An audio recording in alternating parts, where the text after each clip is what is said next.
Hello, chess fans. Today's Alireza Firouzja game is from the 2018 Batumi Olympiad, where Firouzja was an important member of an Iranian team filled with young talent that significantly outperformed against some very experienced squads. Here, he's playing Grandmaster Qupuradze, who is a strong and experienced Grandmaster, but we're going to see him deliver a crushing attack that finishes in a beautiful blow in this position that we'll return to very, very soon. Jumping back to the beginning of the game, Alireza opens up with e4 and his opponent responds with the Sicilian defense. On move 5 here, we see a move that I hate. Now, Grandmaster Qupuradze has surely forgotten more than I will ever know about pawn structure, but still, I just cannot help but getting a queasy feeling in my stomach when I see all 7 pawns on light squares. It irrevocably weakens the dark squares, and we are going to see Alireza successfully attack these vulnerable dark squares as a result of this. In any case, though, the game continues with knight c3, bishop g7, bishop e3, developing and defending the knight on d4, queen d2, castles, knight f3.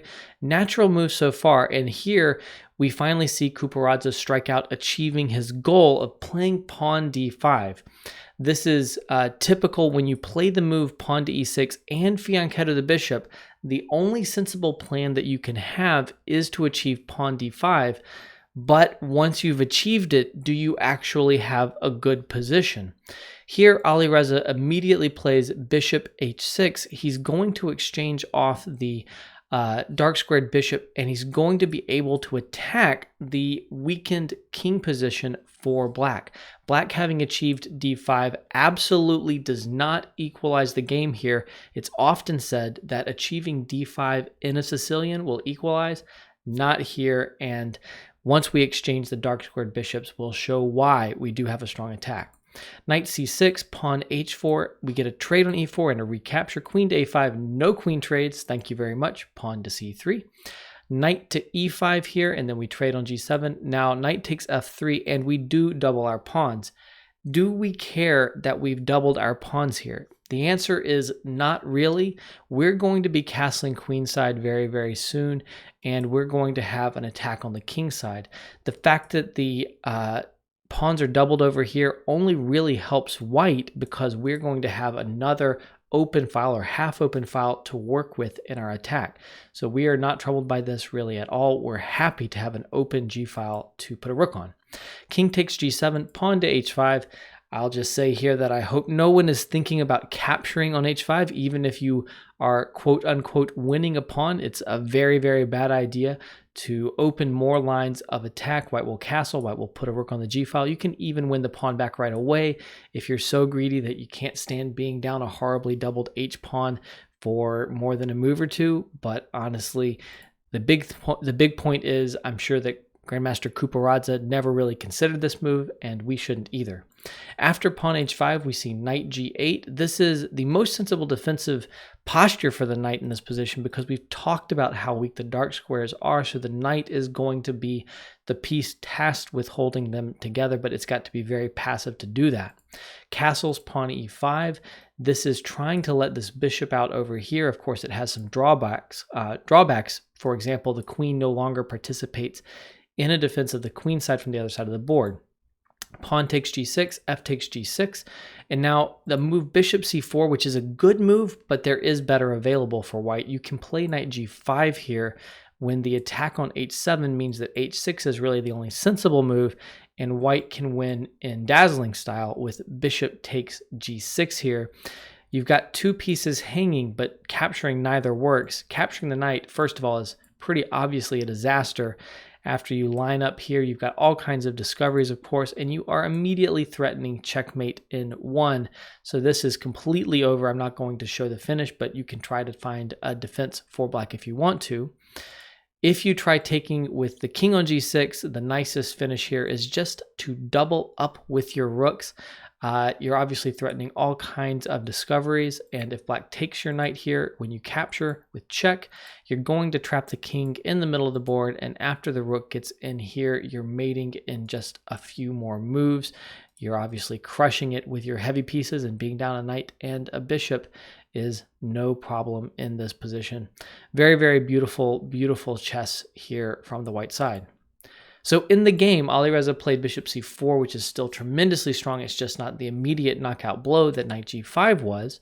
But after bishop c4, we do see queen c7 here from Qupuradze. I think one thing he's trying to stop is the move queen d6, which would have been a very dangerous invasion, and then the rook could have come to d5. So he's holding that back, and he's attacking the bishop on c4. Should we pull the bishop back from c4? Well, no, we have a stronger move. We can leave that bishop hanging here.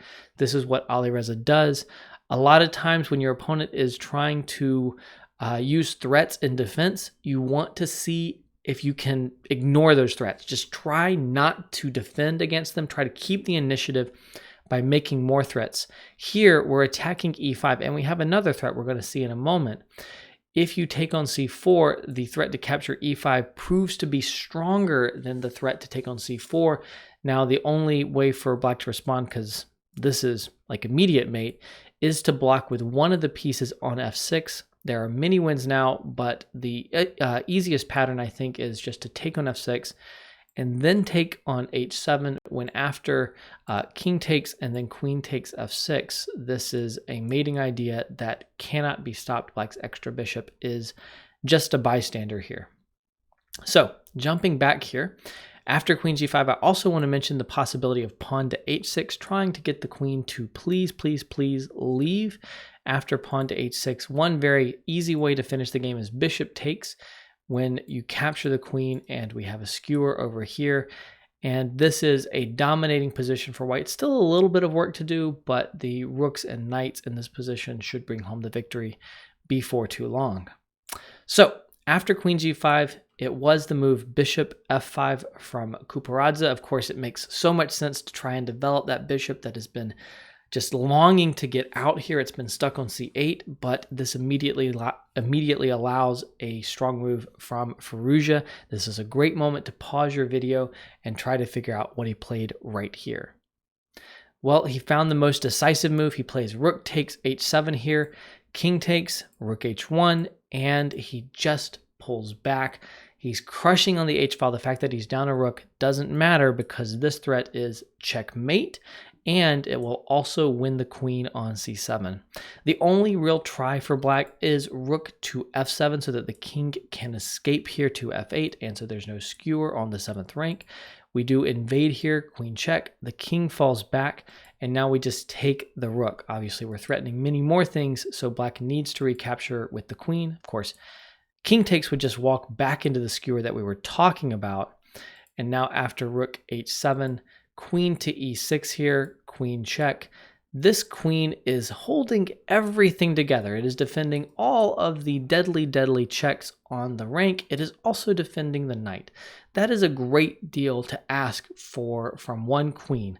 And so it's no surprise here that the simple move knight to d6 check ends the game right here. Now after knight d6 check, if you move over, then queen c7, and it is checkmate. You could also pick a mate in 2 if you wanted after king d8. You could check right here, and that would force mate in another way. And after knight d6, if the queen takes on d6 here, you're just going queen f7 check. You nudge the king over, a common theme. After the king moves over, then you just have queen takes g8 check, and you have one block, and we deliver a smashing checkmate right here. Very beautiful, clean attacking game against a more experienced opponent from the young Firouzja. Hopefully you enjoyed this game and the ideas in it, and you can check out more Firouzja games right over here on top of the chessboard if you want to.